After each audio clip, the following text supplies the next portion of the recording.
عبد الله الروبي سيدا كياد وناكسون وينوغر علي سيدا أي وشرع يسوي السياسة الرسمية هي ما تويق اللوجو نولادو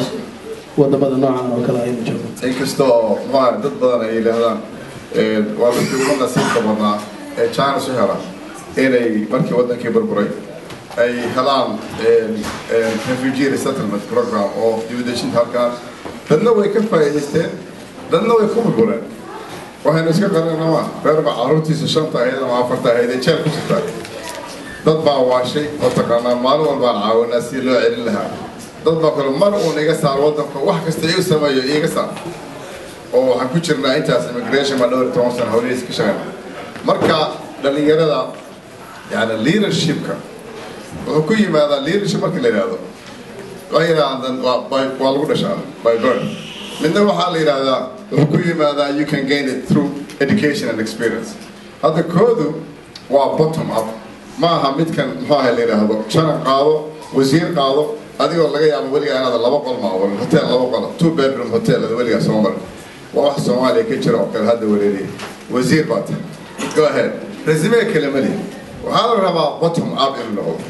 أو قفك هذا الماشي إيوه يكمل لابين وجراس روتكي وكريهي وقوش دولي وفورتكي هذا يعني ريد ستريكتي أنا دتقوم عليه هذا أنا هجرني أنا فاهم به لكن باكمن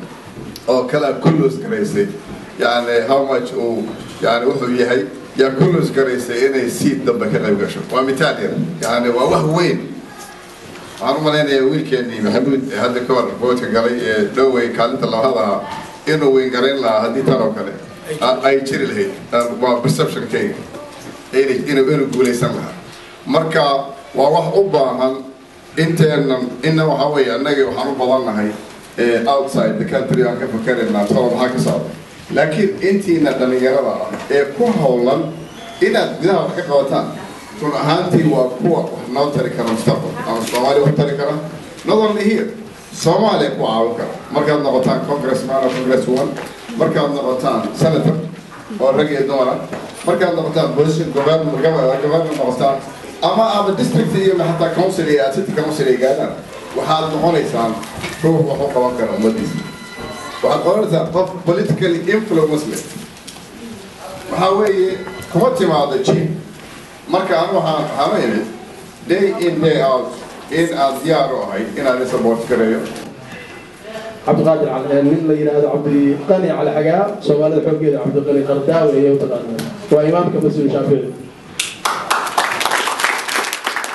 إن الحمد لله نحمده ونستعينه ونستغفره ونستهديه ونعوذ بالله من شرور أنفسنا ومن سيئات أعمالنا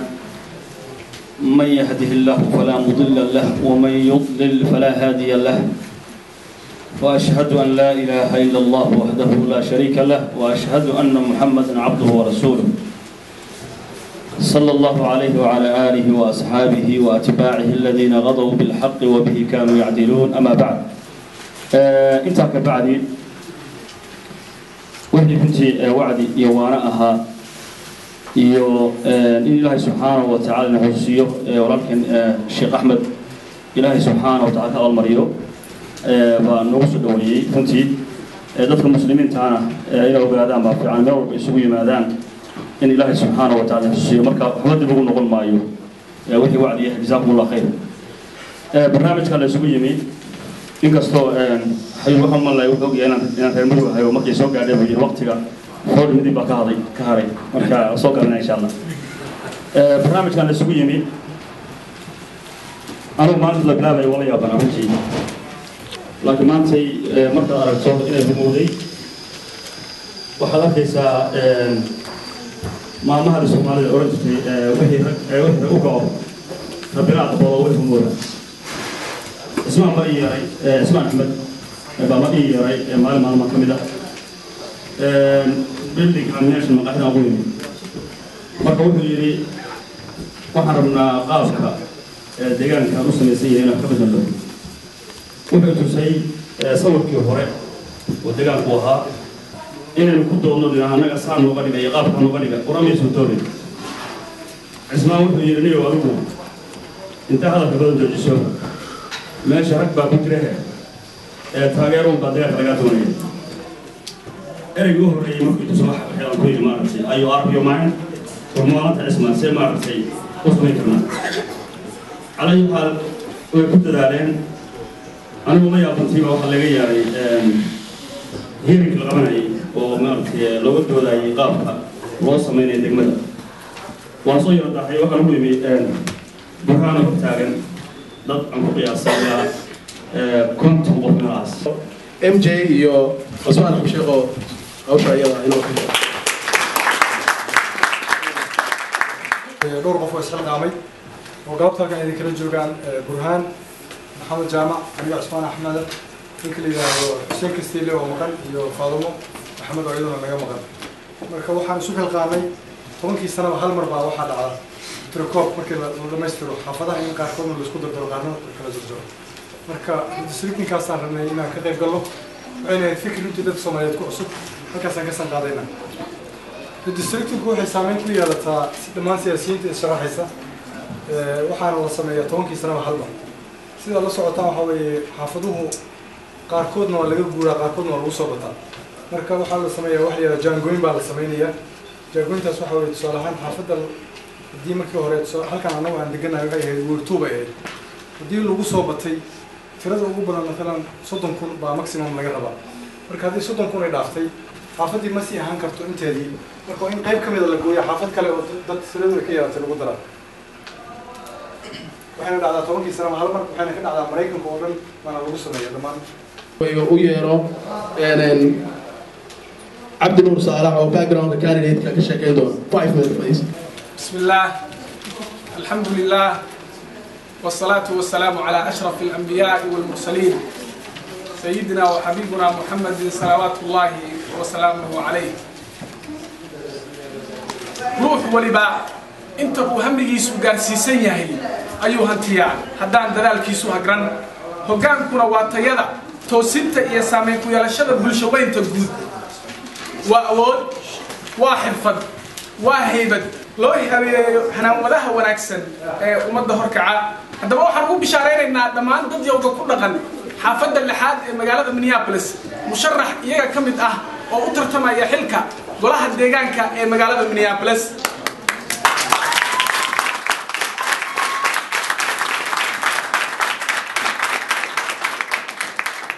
قادر ورسمه وأقولها له ويارجنمه كنا سوكردين كانوا كرتي يارجت عصب قالها الديان كمجال مينيابوليس بلان واحد يكتل مامو شخصيات مشرحة ويونم هذا أقول تاريخ ليسي ويارجتها إن أدوجاتي تيليسي هجان عدي ورسمه وحكوسه برباري السوتجا بقرطوية إنجليزكا هل كاسو وكانك تغير كمدة وحبرشة أساسية بنك وحبرشة السريع مشرحة wuxuu qaatay ilaa heer shahaadada masters isagoo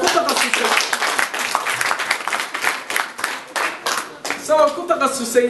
maadooyin ay ka mid yihiin dhaqaalaha iyo maareynta ganacsiga xagga waaya aragnimo shaqo musharaxu haatan wuxuu hayaa xilka gudoomiyaha ururka Riverside Plaza Tenant Association oo ah urur u aalaya danaha kala dhiibayaasha degan xaafadda Tisiidar مشرحة وحوسيده وكلا قدومية كيهاي أورك neighborhood revitalization program وأورك وشقية ضمان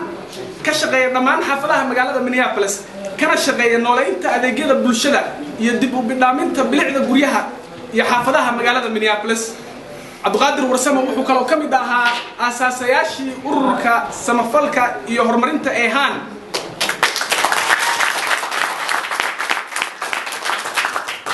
هان وهيئات كشغيسة دلك الصومالية هدف كيدو يهي رادين تبيا نظيف هرينا وقو ليستي إنا يقضان عالبيوت عاوة إناقو يسوني من إنا ينقود بالدقنو redistricting أما ديبو قريدة قريرات حافظها مقالة مينيابوليس ورنتي هردعوها سيدي ضد بدن إيقو رأي أي شاقين قولة فرب بدن أو سياسات أو أي مساعدالين كرنو كان انتهى لك بوكا قاطي مشرح عبد القادر ورسمه سيدا اي تلمامين دad badan oo iga horeeyay dib u qorinta qariirada xaafadaha magaalada Minneapolis ayaa ku timid dadaal wacyi gelin iyo istaraatiijiyad hal ku dhig u ahayd midnimo guushaan taariikhiga ah oo horey mid la mid ahi aan uga dhicin magaalada Minneapolis ayaa ololaheeda hormuud u ahaa musharax Cabdiqaadir Warsame.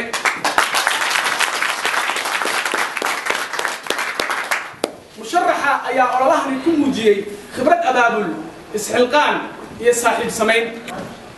haddaba anigoo musharaxa siin doona fursad uu wax inooga taabtaa mowqifyadiisii ku aadan qodobada inoo muhiimka ah sida dhaqaalaha, waxbarashada iyo nabadgelyada. bal aan wax yar idinka iftiimiyo muhiimadda ay leedahay xubin golaha deegaanka ay u leedahay qowmiyadda Soomaalida iyo haddii aynu ku guulaysano saameynta ay yeelan karayso. waxaa la igu yiri waa nalaga tiro badan yahay. waxaa la igu yiri shakhsi codkii waxba kordhin kari maayo. waxaa la igu yiri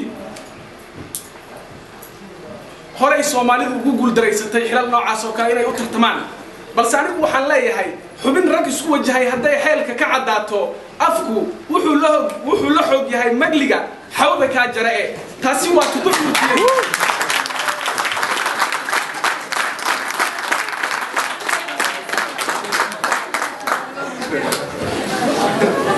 taasi waa tuduxurtiyay tiriye halabuur Soomaaliyeed in ka badan 100 sano ka hor. isla markaasina muujinaysa in haddii shakhsi ama bulsho ay isxilqaanto ay xaqoodii doonato inay iyaga hanan karaan. bal aan jaleeco nidaamka dimuqraadiyadda iyo astaamaha uu galbiyo oo ay halboolo u tahay codaynta ama doorashada waa qiimo lagu cabiro xornimo, waa qiimo aadamuhu u halgamay, waa qiimo waa dhaxalka ugu weyn Mareykanimadu la isugu doonsiiyo. taasi oo fursad inoo siinaysa ay ka talinta mustaqbalkeennii iyo tan bulshada oo aynu ku dhex noolnahay. codaynta waa fariin xambaarsan qodobada adiga kuugu muhiimsan. musharruxuna waa fariinside oo aad kala xisaabtamaysid fariintaadii. waxaan filayaa dhammaan aqoonta, tayada iyo waayo aragnimada iska marqaati kacaysa oo aan wax ka tilmaamay inay ka tarjumaysa musharruxu inuu xamili karo fariimaha faraha badan oo aynu u sidno maamulka magaalada Minneapolis.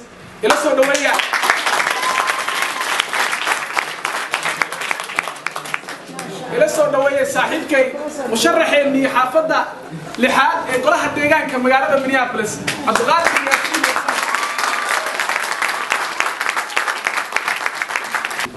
isu taago xilka duqa xaafadda lixaad ee magaalada Minneapolis insha Allah. doorashadaas oo dhici doonta sanadka soo socda oo 2013. marka ugu horeysa waxaan rabaa inaan ka hadlo waxa igu kalifay inaan u tartamo xilkan. anigu horta ma igu kalifin magac oo hadda sida u jeedin ma jeclay dadkii aan ka hor hadlo. mana jeclay masawirkayga meelaha lagu daabaco. mana ahayn shaqo raadis oo anigu alxamdulillah waa shaqaystaa. maanta shaqada haysto waa ka lacag badan tahay shaqada aan rabay inaan u tartamo. waxa igu kalifay markaan arkay dhibaatooyinka haysato qowmiyadda anigu waa ka dhashtay. sidaa la socotiin qarniga 21 qowmiyadda ka dhalanay ama East Africaanka dhibaatooyin badan baa haysto meel kasta ay joogaan. laakiin isbedel waxaa laga bilaabaa charity waxaa laga bilaabaa meeshaan degan tahay. annaka dhan waa rabnaa isbedel meel kasta. dadka Soomaalida ama East Africaanka waxay raadinayaan isbedel.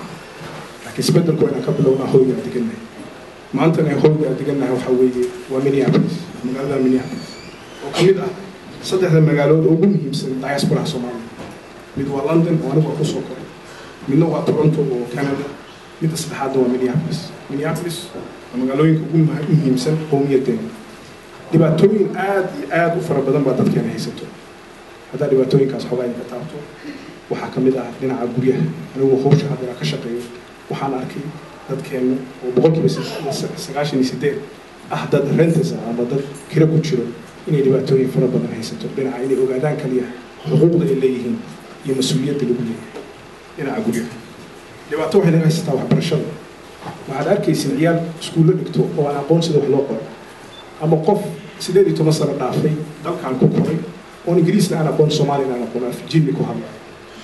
taasoo ku tusayso inay la maaweelinayo oo waxba aan la barin. dhibaato waxay naga haysataa cadaaladda. dhalinyaro aad u fara badan baa maanta xiran oo xabsiga ka buuxa. kuwa dambi way galeen laakiin waxaa jira kuwa aad u fara badan oo dambiye yaryar oo wax la misdemeanor xabsiga ugu jooga. dhibaato waxay naga haysataa dhinaca dhaqaalaha, shaqooyinka. dadkeena ugu badnaantoodu waa shaqo la'aan. kuwa shaqooyin haystana shaqooyin fiican oo sharaf leh ama horumar leh kuma jiraan marka dhibaatooyinkaas oo dhan maxaa sal u ah anigu markaan ka fekeray waxaan ogaaday inay dhibaatooyinku ugu weyn tahay midnimo la'aan without unity there is no purpose haddii aadan midnimo jirin horumar ma jiro midda labaadda waxaa weeye fashil siyaasadeed siyaasadda oo dhan waxaa u naqaanaa ku tirakuteen iyo qof la soo dhaweeyey iyo hebel wuxuu yidhi iyo reer hebel waxay yidhahdeen taas siyaasaddu ma aha siyaasaddu waa wax horta wax la barto iyo in aad ka fakartid danta guud midda saddexaadna waxaa weeye annagoo ka maqan maslaxyada siyaasadeed golaha sharci dejinta dalkan waa ka maqannahay hal qof oo east africana oo councilman ma jiro hal qof oo east africana oo representative senator ama state ma jiro hal qof oo east africana oo xataa commissionka parks oo jardiiniyada ilaaliyo ka tirsan ma jiro magaaladana waxaan ku nahay sidaan rumaysanahay waa ka badannahay 30,000 oo qof boqolkiiba 10 magaalada Minneapolis baa nahay waa inaan marka helnaa boqolkiiba 10 awoodda magaalada Minneapolis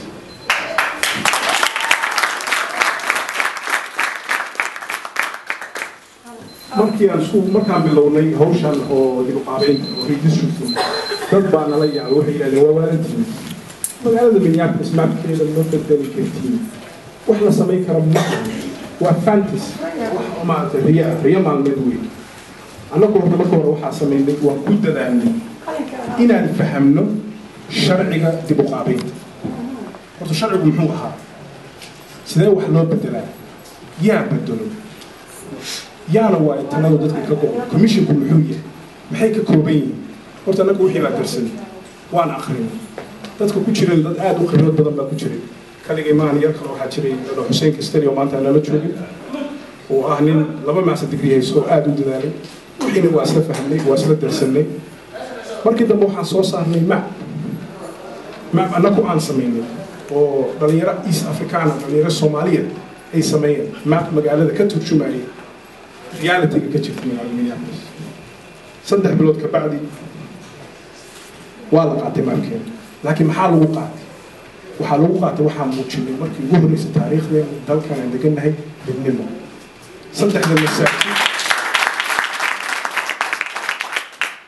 saddexda masaajid oo magaalada oo xaafadan ku yaalo daarul hijra daarul quba iyo masjid shaafici oo midaysan ayaa meesha tegay markii public hearing la sameeyay ganacsatadeenii baa wadan dhalinyaradeenii Soomaalidii iyo Oromadii oo soo socdo gacmahaas haysto ayaa ka qayb galay maxaa la dhahaa dib u qaabeynta waxay noqotay markii la fiiriyay testimony-ga ama dadkii fikradahooda dhiibtay in Soomaalidii iyo East Africaankii Soomaalidii iyo Oromadii iyo East Africaankii inay la sinnaayeen ama xaaf ay la ekaayeen dadka kale oo dhan marka isku daray qowmiyadaha kale oo dhan annagu waa ka badnay marka waa tagnay waxaan nidhi waxaan rabnaa maabkan waxaan rabnaa dadkeena codkooda in la mideeyo waxaan rabnaa inaan helno fursad aan wax ku doorano oo codkeenna iyo sharafteena iyo karaamadeena tixgeliyo sida loo tixgeliyo qowmiyadaha kale taasna waan helnay waxaana ku helnay annagoo midaysan annagoo aan ka fekerin ree hebel iyo xaafad iyo hebel muxuu yahay iyo nin jeclaysi ay nagu jirin oo aan ka fekernay danta guud taasoo ahayd inaan midayno shacabkeena codkooda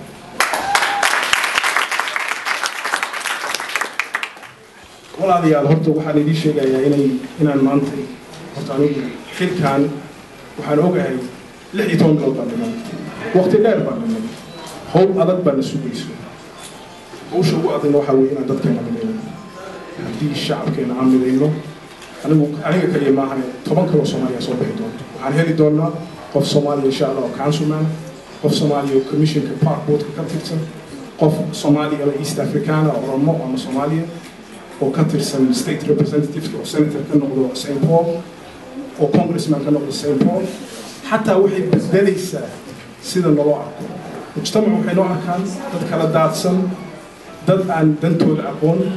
dad oo aan xataa ka fakari karin sharciga wuxuu yahay oo waqtigooda ku dhamaysta waxyaalo maala yacniya laakiin annagu markii dib u qaabeynta waxaan tusnay inaan nahay dad midaysan dad fahmi kara sharciga fahmi kara dalka aan ku noolnahay anigu sidoo Cabdiqaduus yiri walaalkay ilaa khayr siiyo anigu horta waxa ku qoray Ingiriis anoo 8 jir ayaa magaalada London soo dhigay dagaalka Soomaaliya anigu TV-ga ka hadlay laakiin dhibaatada inaan ahay qof Soomaali maalin kasta taabanaysa iskuulka anigu waxay jiray oo jiray galayasi jiray waxaan ku qornay ayr waxaan ku qornay dhir anigu weligay ma dhigan weligay galaas Soomaali ma dhigan weligay ma ii qorin afka Soomaali waxa ka bartay internet وساجدها كبرت الصومالي يصير آخر يصير الله وهم لكن ما أنت وحان هي استافوسا إن هم يد أنا وأكرشني أنا وحدة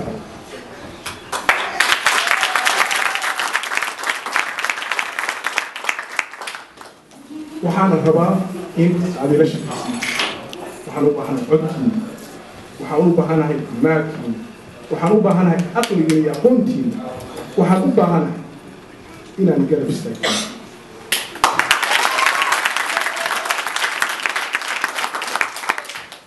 أنا من واحد اللي بقى عليا إن ما كستو عن تبو عن كتبه أنا أهلي مسلمة كي من أرض أفريقيا كي من إيست أفريقيا كي من الصوماليا كنا فانا دين تيسا دين تيسا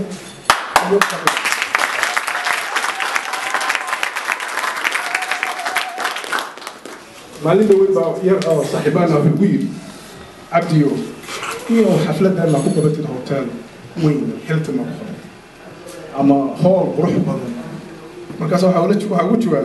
أنا جسيد المال كان روح بدن ما شفت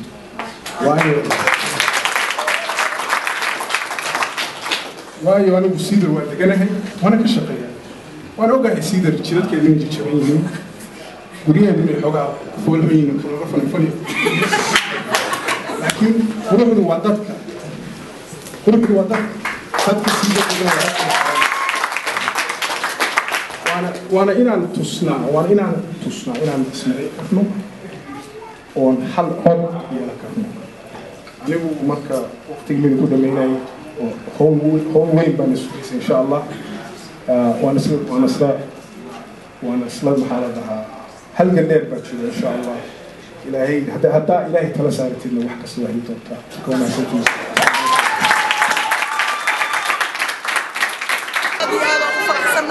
أنا وحام رجعتك تغيير الأمان والرئيس كان سكتبي أفر ساعة فلني كان سكتبي يابين كل ما نعرف بين بقول صومالي ولا سعته ما عرفت كهذا ليس ما عرفت إن شيء ما بسمعي حافظ فرح سمعي ما عرفت رجعين سكتبي وعاون دوما إذا توعنا يقرب كنسا هذا القرار نقطة هذا عقل نقطة يصير ماشي هذا نقطة ما عرفت نقطة شيء Somali nima yada la tusiyo nima la tusiyo taas oo lagu dabalay dhalinyaradeena maanta ay u jeeday inay bilaabaan hoggaanka oo laga daayo hore oo laga daado jiray hoggaanku wuxuu ku jiraa dhalinyarada yar yarka oo inay yihiin Soomaalina mid tahay ee aan ogin qabiilka ay ka dhasheen iyo waxa ka jira baad hoo marka taas insha Allah waa lagu shaysan doonaa waxaan ka hadlayaa magaca Soomaalida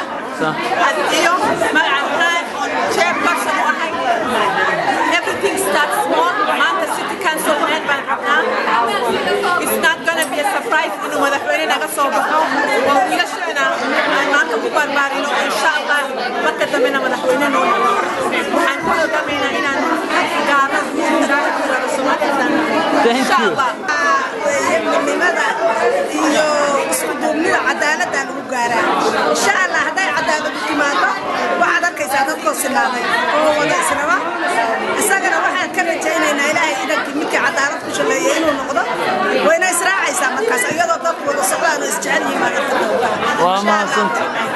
I am here to congratulate Abdulkadir for standing up for the East African community and for all the hard work he did. We will say as a community, we stand by you and we support you 100%,